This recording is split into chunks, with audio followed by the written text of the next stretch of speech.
상소문을 읽고도 저는 정말 충격을 받았습니다. 당대 최고의 학자가 오히려 발벗고 나서서 지금이라도 빨리 훈민정음을 익혀야 된다는 걸 왕한테 지금 상소하는 내용입니다.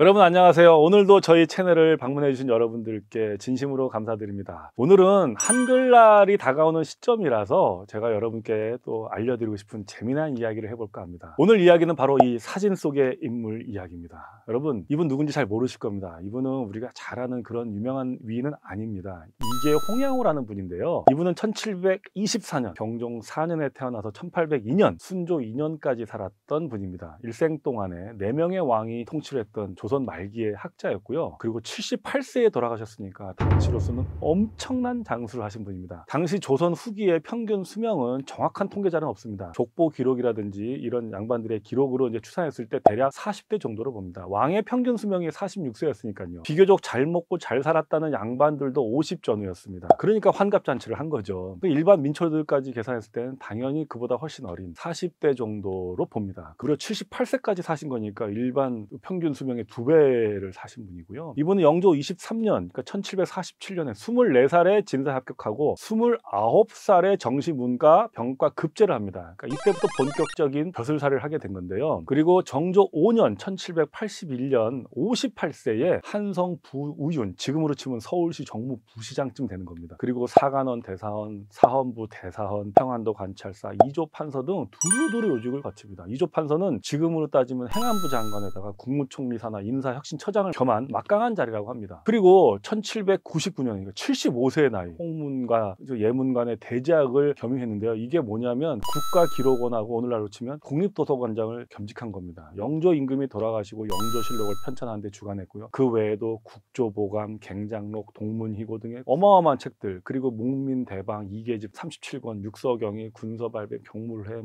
일일이 열거하기도 힘들 정도로 이렇게 많은 책들을 내신 당대 최고의 학자이자 관리였습니다. 29살에 벼슬을 시작해서 78세에 돌아가시니까 거의 50년을 왕성하게 활동하신 당대 최고의 학자이자 정치가이자 관리자입니다. 그런데 이분이 1783년 정조 7년이 되던 해에 나이가 환갑이 됐을 때 청나라에 다녀와서 청나라의 선진 문물을 조사하고 공부한 후에 왕에게 장문의 리포트, 보고서를 올립니다. 1783년, 그러니까 18세기까지만 해도 당시 청나라는 세계 최고의 선진국이었습니다. 청나라가 최고 전성기는요, 그 당시에 18세기였고요. 그때 청나라의 최고 전성기 때 영토가 지금의 중국 영토보다도 훨씬 넓은 영토였다고 합니다. 그리고 그 당시 전 세계 GDP의 40%를 청나라 혼자 차지했습니다. 그 당시에 홍양호는 그 청나라에 가서 6가지 주제로 보고서를 올립니다. 첫 번째가 수레, 두 번째가 벽돌, 세 번째가 당나귀랑 양의 목축, 네 번째가 구리 산업, 다섯 번째가 모자를 혁파하는 거, 그리고 마지막에 중국어를 익혀야 된다는 얘기를 하면서 바로 오늘의 주제, 훈민정음에 대한 이야기를 합니다. 당시 수레는 오늘날로 치면 최고의 운송수단이죠. 이 수레를 잘 사용해야지 국력이 강해진다는 얘기를 하는데 일종의 물류혁명이고 운송혁명이죠. 근데 청나라는 전국에 도로를 정비하고 수레를 표준화해서 물자를 운송해 나가는데 그때까지만 해도 조선은 수레를 사용하지 않고 사람이 끌고 소가 끌고 그랬던 거예요. 그러니까 후진국인 거죠. 그리고 벽돌입니다. 마찬가지 벽돌은 그 당시의 건축 자재로 최고의 좋은 문물이죠. 집을 지을 때나 성벽을 지을 때 다 벽돌을 쓰는데 그 당시에 조선은 아직도 흙을 사용하고 돌을 사용했던 거예요. 그러니까 벽돌을 사용해야 된다. 그리고 당나귀랑 양을 길러야 된다. 그리고 사람들이 쓸데없는 이 모자에 돈을 낭비한다. 국가에 지금 돈이 지금 모자 쓰는 거에 낭비된다는 얘기를 하는데, 자, 오늘 여기서 주목해야 될 것은 이 상소문에서 마지막으로 언급하는 바로 훈민정음에 대한 이야기입니다.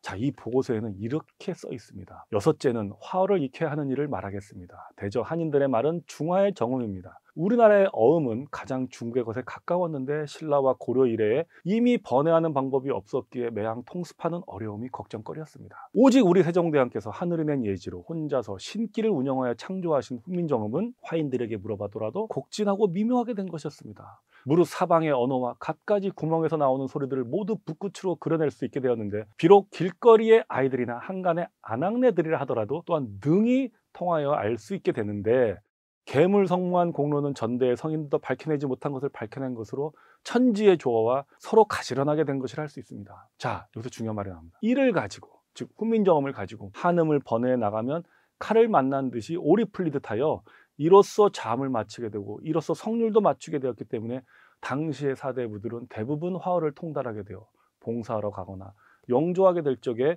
역관의 혀를 빌리지 않고 메아리 치듯 추고받게 되었던 것입니다.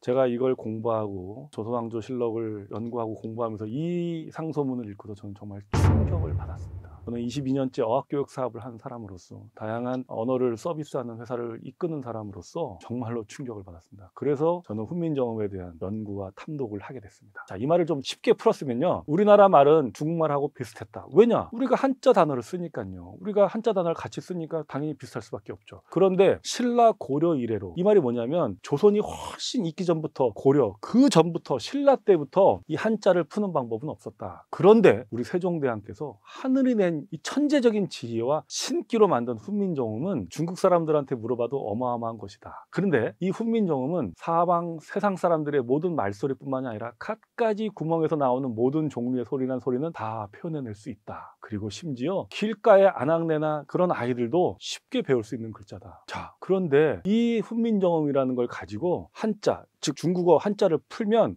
칼을 만난 듯이 올이 풀리듯 저절로 다 풀려버려서 당시의 사대부, 즉 세종대왕 때 훈민정음을 익힌 사대부, 양반들 사대부들은 그냥 저절로 중국어를 통달해서 서로 통역관이 없이 서로 말을 메아리치듯 주고받았다는 얘기입니다. 자, 여러분, 이게 무슨 말입니까? 이게 홍양호라는 분이 29의 벼슬살이를 해가지고 환갑이 된 나이 30년 넘게 최고의 벼슬로 있으면서 최고 선진국인 청나라에 가서 빨리 우리나라에 시급해야 될 선진 문물에 대한 도입을 얘기하면서 마지막에 강조하는 게 뭡니까? 이 훈민정음을 사대부들이 다시 익혀야 된다. 근데 이제 이 사대부들이 훈민정음을 무시하고 한글을 암클이라고 무시하고 해서 안 배우고 나서 오히려 한자만 공부하는데, 한자만 열심히 공부하니까 오히려 중국어를 말하지 못하게 된 아이러니한 상황이 됐다, 이 얘기예요. 당대 최고의 학자가 오히려 발벗고 나서서 지금이라도 빨리 훈민정음을 익혀야 된다는 걸 왕한테 지금 상소하는 내용입니다. 충격적이지 않습니까? 자, 이 내용에 대해서 궁금하신 분들은 제 채널에 특강을 제가 올렸습니다. 유튜브에서 지금 현재 150만 뷰 넘게 기록하고 있습니다. 지금 훈민정음 특강으로 150만 뷰 넘는 건 제가 거의 유일하다고 말씀드릴 수 있는데요. 관심 있는 분들은 이 채널에 훈민정음 특강을 꼭 보시기를 추천드립니다. 자, 오늘은 제가 한글날이 다가오는 기념으로 알려져 있지 않은 위인 홍양호라는 분의 상소문의 이야기를 여러분께 한번 소개해 봤습니다. 끝까지 들어주신 여러분들께